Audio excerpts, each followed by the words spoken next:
جب سائے گہرے ہونے لگیں تو اپنے دوستوں کو لے کے میرے پاس آ جانا۔ میں بیرونی قبرستان کے مغربی کونے میں ایک پرانی کوٹھی میں رہتا ہوں۔ اتنا کہہ کر سپیرا وہاں سے چل پڑا اور صفدر کی خوشی سے باتیں کھلی کی کھلی رہ گئیں۔ جب سپیرا نظروں سے غائب ہو گیا تو صفدر سونے کے سکوں کی طرف متوجہ ہوا۔ سکے بھی ابھی تک وہیں موجود تھے۔ صفدر نے آگے بڑھ کر ان سکوں کو جیبوں میں بھر لیا۔ اب وہ جلد از جلد اپنے دوستوں کے پاس پہنچ جانا چاہتا تھا۔ ایسا ممکن نہیں ہے، ہم تمہاری بات پر یقین کرنے کے لیے بالکل تیار نہیں ہیں۔ لگتا ہے تم نے کھلی آنکھوں سے کوئی خواب دیکھا ہے اور اب اسے حقیقت سمجھ کر برداشت نہ کرتے ہوئے یہاں دوڑے چلے آئے ہو۔ سفیر صفدر کی بات سن کر بولا۔ صفدر نے باقی دوستوں کی طرف دیکھا جو سفیر کی بات سن کر اس کا مذاق اڑا رہے تھے۔ صفدر کو بہت غصہ آیا اور اس نے اپنی جیب میں ہاتھ ڈال کر سونے کے سکوں کی مٹھی بھر کر ان کے سامنے زمین پر بچھا دیا کہ گویا ان کی کوئی وقت ہی نہ ہو۔ صفدر کے دوستوں کا حیرت کے مارے منہ کھلا کا کھلا رہ گیا۔ کہیں ڈاکہ تو نہیں ڈالا؟ مروا نہ دینا۔ ارے نہیں یار، صفدر نے تنگ آ کر کہا۔ اگر تمہیں بھی منظور ہے تو آج شام مل کر چلتے ہیں، ورنہ تمہاری مرضی، میں تو لازمی جاؤں گا۔ صفدر کی بات سن کر سب نے اس کے ساتھ جانے کی حامی بھر لی۔ سرے شام ہی وہ تیاریوں میں مصروف ہو گئے۔ دوسری طرف انہیں یہ بھی فکر تھی کہ ان کے گھر والے ان پر شک کریں گے۔ اس سے پہلے ان پر اتنی بے چینی کبھی پیدا نہیں ہوئی تھی۔ شام کے سائے گہرے ہوتے ہی سارے دوست گاؤں کے پرانے چوک میں جمع ہو گئے۔ وہ ہر ممکن احتیاط سے نکلنا چاہتے تھے اور اس کشمکش میں کامیاب بھی ہو گئے تھے۔ سب سے زیادہ فکر انہیں رحمت چاچا کی تھی، مگر وہ اسے بھی جل دے کر گاؤں سے 9-2-11 ہو گئے تھے۔ اب حد نگاہ تک پھیلا قبرستان ان کی نگاہوں کے سامنے تمام تر خوفناکیت اور ہولناکیوں کے ساتھ موجود تھا۔ ان کے دل سینوں میں ایسے دھڑک رہے تھے جیسے ابھی نکل آئیں گے۔ سوچنے کا وقت نہیں ہے، اب آگے بڑھو، صفدر نے آگے بڑھتے ہوئے کہا اور قبرستان کے خستہ حال لوہے کے دروازے کو زور سے اندر کی طرف دھکیلا۔ ہلکی سی چرچراہٹ کی آواز کے ساتھ دروازہ کھلتا چلا گیا۔ انہیں یوں لگا جیسے ایک ساتھ قبرستان کی سینکڑوں روحیں ان کو ہڑپ کرنے کے لیے ان کی طرف بڑھ رہی ہیں۔ قد آور درخت دیو کامد بھوت لگ رہے تھے۔ ایک پرہیبت اور سکوت زدہ ماحول ان کے سامنے تھا۔ یوں لگ رہا تھا کہ جیسے قبرستان کی چار دیواری کے اندر زندگی منجمد ہو کر رہ گئی ہے۔ خوف سب کے دل و دماغ پر اپنا تسلط جما چکا تھا، مگر دولت کی ہوس انہیں واپس پلٹنے نہیں دے رہی تھی۔ مشہور کہاوت ہے کہ لالچ بری بلا ہے اور دنیا کا سب سے بڑا لالچ پیسے کا لالچ ہے، جو کہ انسان کا ایمان تک چھین لیتا ہے اور ایسے مقام پر اسے لا کر کھڑا کر دیتا ہے جہاں سے وہ انسانیت کی حدود چھوڑ کر حیوانیت کا لبادہ اوڑھ لیتا ہے۔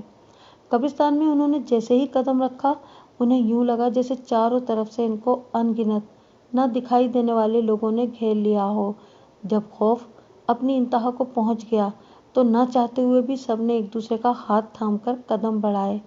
تبھی ان کے پیچھے قبرستان کے دروازے کے دونوں پٹ ایک ساتھ چرچراہٹ اور سماج شکن آواز کے ساتھ بند ہو گئے۔ انہوں نے فوراً سے پیشتر گھوم کر دیکھا تو دونوں دروازے کے پٹ مضبوطی سے بند ہو چکے تھے اور کنڈی بھی خود بخود لگ گئی تھی۔ یہ منظر دیکھ کر ان کے قدموں تلے سے زمین کھسک گئی۔ ان کی حالت کانٹوں تو بدن میں لہو نہیں والی ہو چلی تھی۔ ہمیں فوراً یہاں سے نکلنا چاہیے، سفیر نے مشورہ دیا اور سب دروازے کی طرف بھاگے۔ سب نے ایک ساتھ جا کر دروازے کو پکڑا۔ انہیں یوں لگا جیسے انہوں نے لوہے کے دروازے کو نہیں بلکہ شعلے اگلتی آگ کے انگاروں کو ہاتھ لگا لیا ہو۔ ان کے حلقوں سے کرب و اذیت میں ڈوبی چیخیں نکلیں اور انہوں نے دروازے کو چھوڑ دیا۔ ان کے ہاتھ بری طرح جھلس گئے تھے۔ درد کی شدت کے باعث وہ ہاتھوں کو جھٹک رہے تھے۔ ان کی آنکھوں سے آنسو جاری ہو چکے تھے۔ وہ پانی کی تلاش میں بنا سوچے سمجھے ادھر ادھر بھاگنے لگے۔ وہ اس بات کو یکسر فراموش کر چکے تھے کہ وہ تحد نگاہ پھیلے پرانے قبرستان میں موجود تھے۔ آباد علاقوں میں پانی تلاش کرنا اتنا مشکل نہیں ہوتا جتنا شہر خاموشاں میں تلاش کرنا مشکل ہوتا ہے۔ مگر مرتا کیا نہ کرتا کے مصداق وہ پانی کو تلاش کرنے کے لیے ادھر ادھر دوڑ رہے تھے۔ اچانک پورا قبرستان کہہ کہوں کی آوازوں سے لرزنے لگا۔ تکلیف کو بھول کر وہ ادھر ادھر دیکھنے لگے۔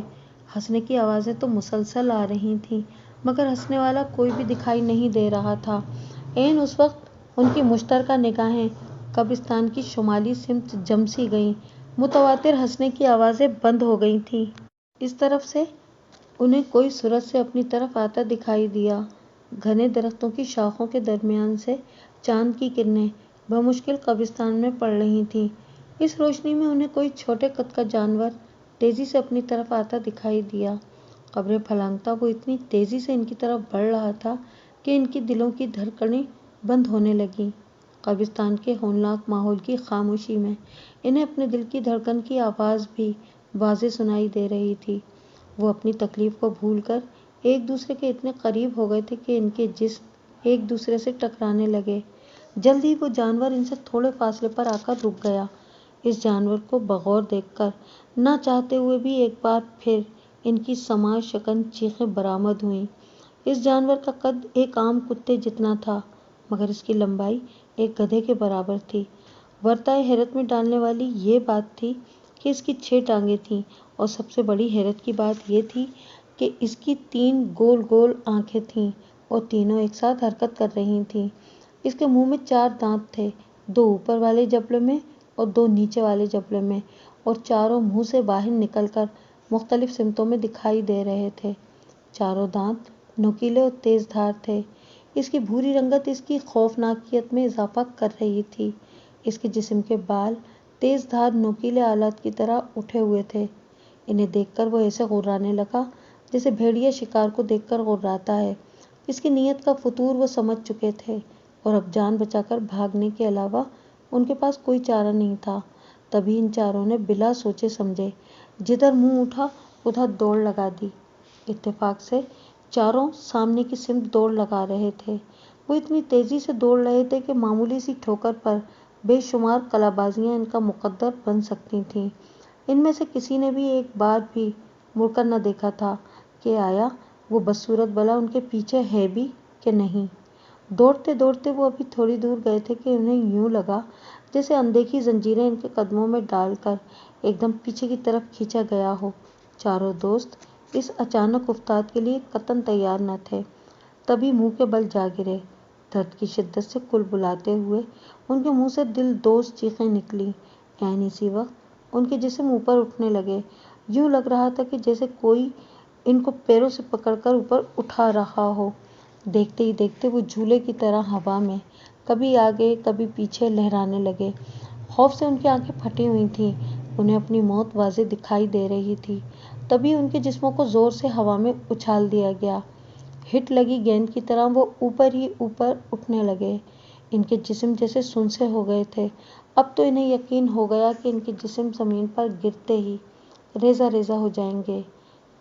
جسم رفتار سے ان کے جسم ہوا میں اچھالے گئے تھے، اس سے دگنی رفتار میں وہ نیچے آنے لگے۔ ایک ساتھ سب کی سماع شکن چیخیں شہر خموشہ کی پرسکون فضا میں ہلچل مچا رہی تھیں۔ اس سے قبل کہ ان کے پیچھے گرتے ہوئے جسم زمین سے ٹکراتے، اندیکھی طاقتوں نے انہیں ایک بار پھر جکڑ کر اوپر اٹھا لیا۔ اب کی بار گرفت پہلے سے مضبوط تھی۔ اب کی بار انہیں مسلسل جھولے کی طرح آگے پیچھے جھلایا جانے لگا۔ پہلی بار انہیں معلوم ہوا کہ انہیں دیو کمر درختوں کی جھولتی شاخوں نے جکڑ رکھا تھا۔ یکبارگی ان شاخوں نے انہیں زمین کے قریب لا پٹکا۔ مسلسل جھولنے کی وجہ سے ان کے کانوں میں شائیں شائیں کی آوازیں آنے لگی تھیں۔ کتنی ہی دیر تک وہ بے حس و حرکت زمین پہ پڑے رہے۔ جب وہ ہوش و حواس میں آئے اور کافی دیر تک کچھ نہ ہوا تو انہوں نے آنکھیں کھولیں اور ایک دوسرے کو موجود پا کر خوشی کا اظہار کیا۔ صفدر نے سہمے ہوئے لہجے میں کہا، ہمیں فوراً یہاں سے نکلنا چاہیے۔ ہم بری طرح یہاں پھنس چکے ہیں۔ اس مصیبت کی جڑ تم ہو۔ اب نہ جانے ہم واپس جا بھی پائیں گے یا پھر اسی قبرستان میں مر کھپ جائیں گے۔ اس کے دوستوں نے اسے کھا جانے والی نظروں سے گھورتے ہوئے یک زبان ہو کر کہا۔ اچھے کی امید رکھو، اچھا ہی ہوگا، سفیر نے انہیں سمجھاتے ہوئے کہا۔ قصور کسی کا بھی نہیں ہے۔ پہلے دن سے ہی ہم سب ایک جیسے سپنے دیکھتے آئے تھے۔ صفدر نے تو راستہ دکھایا تھا، مجبور تو نہیں کیا تھا۔ ہم سب اپنی مرضی سے آئے ہیں، اس لیے ایک دوسرے کو کوسنے کی بجائے یہاں سے نکلنے کی ترکیب سوچو، ورنہ اندیکھی طاقتیں کچھ بھی کر سکتی ہیں۔ کچھ سمجھ میں نہیں آ رہا کہ اس وقت ہم قبرستان کی کس جگہ بیٹھے ہیں۔ ہمیں ہمارے راستے سے گمراہ کر دیا گیا ہے تاکہ ہم بھٹک جائیں، عقیل بولا۔ سب اپنی جگہوں سے اٹھ کھڑے ہوئے اور آنکھیں پھاڑ پھاڑ کر دیکھنے لگے، مگر کوئی بھی فیصلہ نہیں کر پا رہا تھا۔ تبھی سب کی نگاہیں قبرستان کے جنوبی طرف پڑیں۔ جانے وہ کون سی جگہ تھی کہ جہاں سے روشنی کی کرنیں پھوٹ رہی تھیں۔ چاروں نے ایک دوسرے کا ہاتھ مضبوطی سے تھام لیا۔ باوجود اس کے کسی میں اتنی ہمت نہ تھی کہ اس نظر آنے والی روشنی کی طرف قدم اٹھا سکے۔ نہ جانے وہ حقیقت میں کوئی امید کی کرن تھی یا پھر نظروں کا دھوکہ۔ ان کے دل اتنی زور سے دھڑک رہے تھے کہ انہیں محسوس ہو رہا تھا کہ کسی پل بھی ان کے دل پسلیاں توڑ کر باہر آن گریں گے۔ ان کے حلق خشک ہو رہے تھے۔ وہ جلد از جلد اس سکوت زدہ جگہ سے نکل جانا چاہتے تھے تاکہ ان عفریتوں سے انہیں نجات مل سکے۔ میرا دل کر رہا ہے حلق پھاڑ کر چیخوں چلاؤں تاکہ کوئی ہماری مدد کو تو آئے۔ نہ جانے کس مصیبت میں پھنس چکے ہیں، صفدر نے رواں سے لہجے میں کہا۔ نہ جانے یہ چوکیدار رحمت چاچا کہاں مر گیا ہے۔ میں تمہاری جان لے لوں گا ڈرامے باز، محسن نے تپ کر کہا اور صفدر کی طرف بڑھنا چاہا، مگر عقیل اور سفیر نے اسے قابو کر لیا۔ تمہاری من گھڑت کہانی نے ہمیں موت کے شکنجے میں جکڑ کر رکھ دیا ہے۔ کنٹرول یار، سفیر نے محسن کو سمجھاتے ہوئے کہا۔ میں اکیلا ذمہ دار نہیں ہوں، تم سب برابر کے شریک ہو، صفدر تقریباً چلا کر بولا۔ تم سب نے بھی امیر بننے کی رٹ لگائی ہوئی تھی نا، آج مومن بن رہے ہو۔ اگر اتنا ہی غصہ آ رہا ہے تو اپنے گریبان میں جھانک کر دیکھو، ہم سب لالچ کی چادر اوڑھے ہوئے تھے۔ اگر اب تم میں سے کوئی بولا تو میں جان لے لوں گا اس کی، سفیر نے غصے سے کلبلاتے ہوئے کہا۔ بجائے ایک دوسرے کے ساتھ دماغ کھانے کے یہاں سے نکلنے کی کوئی تدبیر سوچو۔ دکھائی دینے والی روشنی امید کی کرن ثابت ہو سکتی ہے، اس لیے بنا چوں چرا کیے اسی طرف چلو، ممکن ہے کوئی مدد مل جائے۔ اب کی بار عقیل نے سمجھاتے ہوئے تلخ لہجے میں کہا تو ایک بار پھر سب نے ایک دوسرے کے ہاتھ مضبوطی سے تھام لیے اور دکھائی دینے والی روشنی کی طرف چل پڑے۔ محض اتفاق کہ اب کی بار ان کے ساتھ کوئی واقعہ رونما نہ ہوا اور وہ چاروں بخیر و عافیت مطلوبہ جگہ پہنچ گئے۔ اگلا منظر دیکھ کر وہ لوگ حیران و ششدر رہ گئے۔ وہ روشنی اور کہیں سے نہیں بلکہ ایک پکی قبر کے اندر سے پھوٹ رہی تھی۔ حیرت کے سمندر میں غوطہ زن چاروں دوستوں نے ایک دوسرے کی طرف دیکھا۔ لگتا ہے یہ قبر کسی پارسا انسان کی ہے، سفیر نے اندازہ لگاتے ہوئے کہا۔ نہیں نہیں، یہ قبر کسی عیسائی کی ہے، محسن نے جواب دیا تو تینوں دوستوں نے اسے سوالیہ نظروں سے گھورا۔ عقیل نے دائیں ہاتھ کی مٹھی بند کرتے ہوئے شہادت کی انگلی سے قبر کی طرف اشارہ کیا تو اوپر لگی سلیب انہیں واضح دکھائی دی۔ روشنی کی پھوٹتی کرنیں انہیں حیرت میں مبتلا کرنے کے لیے کافی تھیں۔ تبھی انہوں نے ایک عجیب و غریب منظر دیکھا۔ سلیب یکدم گھومنے لگی، یوں لگ رہا تھا جیسے کوئی اپنی تمام تر قوت یکجا کر کے اس سلیب کو گھما رہا تھا۔ سلیب کے گھومنے سے گڑگڑاہٹ کی آواز سنائی دینے لگی، جیسے سلیب کے گھومنے سے گراریاں آپس میں ٹکرا رہی ہوں۔ چاروں کو اپنی رگوں میں دوڑتا ہوا خون منجمد ہوتا ہوا دکھائی دینے لگا۔ خوف کی کیفیت سے دوچار وہ اس منظر کو بغور دیکھ رہے تھے۔ تبھی انہیں یوں محسوس ہوا جیسے گراریاں تیزی سے آپس میں رگڑ کھا رہی ہوں اور ایک بار پھر ان کے لیے ایک نیا اور حیران کن منظر سامنے تھا۔ قبر اوپر سے کھلنے لگی اور جلد ہی ایک بہت بڑا شگاف دکھائی دینے لگا۔ سامنے نیچے کی طرف جاتا زینہ انہیں دکھائی دینے لگا۔ ان کی سٹی گم ہو گئی تھی۔ کبھی ان کے دلوں میں خیال آتا کہ اس زینے سے نیچے اتر کر دیکھا تو جائے کہ آخر اس کا راز کیا ہے، تو کبھی انہیں خیال آتا کہ ہم کسی اور نئی مصیبت میں نہ پھنس جائیں۔ وہ کوئی فیصلہ نہیں کر پا رہے تھے۔ اس حیران کن منظر میں وہ اتنے گم تھے کہ انہیں آس پاس کے مناظر کا خیال ہی نہ رہا۔ یک لخت سفیر کی نگاہ قبر سے ہوتی ہوئی آگے گئی تو اس کی دبی دبی چیخ نکل گئی۔ اس کی چیخ کی آواز سن کر تو گویا جیسے سارے ایک محویت سے نکلے اور پھر اگلا منظر دیکھ کر ان کے قدموں تلے سے زمین سرک گئی۔ ان کے ارد گرد سینکڑوں مردے کھڑے تھے جن کے جسموں پر گوشت پوشت کا نام و نشان تک نہ تھا۔ ان کی آنکھوں کی جگہ گڑھے تھے۔ ان کے چلتے وقت جسم یوں حرکت کرتے گویا ابھی کے ابھی ہڈیاں بکھر جائیں گی۔ چاروں دوستوں نے مضبوطی سے ایک دوسرے کے ہاتھ تھام لیے۔ درجنوں مردے ان کی طرف بڑھنے لگے۔ انہیں کچھ سمجھ نہیں آ رہا تھا کہ وہ کریں تو کیا کریں۔ بھاگنے کے سارے راستے تو بند ہو چکے تھے، موت ان کے سر پر پہنچ چکی تھی۔ تبھی مردوں نے آ کر ان کو جکڑ لیا۔ ان کی گرفت اتنی مضبوط تھی کہ انہیں اپنی ہڈیوں کے ٹوٹنے کا احساس ہونے لگا۔ خوف کی شدت کے باعث ان کی آواز ان کے حلق میں پھنس کر رہ گئی۔ تبھی مردوں نے انہیں اوپر اٹھایا اور پھر اس قبر میں اچھال دیا جہاں سے روشنی پھوٹ رہی تھی۔ ان کے قبر کے اندر گرنے کی دیر تھی کہ قبر دوبارہ مل گئی۔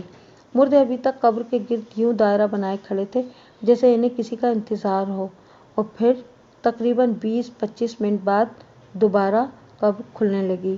اب کی بار ایک نیا اور حیران کن منظر آیا تھا۔ قبر میں سے زینہ چڑھ کر یکے بعد دیگرے 4 مردے باہر نکلے اور ان کے نکلتے ہی قبر دوبارہ مل گئی اور اب کی بار پھوٹتی روشنی بھی ختم ہو گئی۔ ان 4 مردوں کے باہر نکلتے ہی باقی مردوں نے عجیب و غریب آوازیں نکالنا شروع کر دیں۔ وہ چاروں سر جھکائے ہوئے تھے۔ اسی قبر پر وہ بیٹھ گئے اور چاروں نے ایک ساتھ اپنے گوشت پوشت سے عاری ہاتھوں سے اپنا سر پکڑ لیا۔ یوں لگ رہا تھا جیسے وہ مردے بےحد پریشان اور بے چین ہوں۔ باقی مردے متواتر اچھل کود کر رہے تھے۔ ان کی خوشی دیدنی مگر بے معنی تھی۔ تو لسنر، کبھی بھی ہر چمکتی ہوئی چیز کو سونا نہیں سمجھنا چاہیے، کیونکہ لالچ میں پڑ کے انسان بالکل تباہ و برباد ہو جاتا ہے اور بعض اوقات اپنی جان سے بھی ہاتھ دھو بیٹھتا ہے۔ اسی لیے کہا گیا ہے کہ لالچ بہت بری بلا ہے۔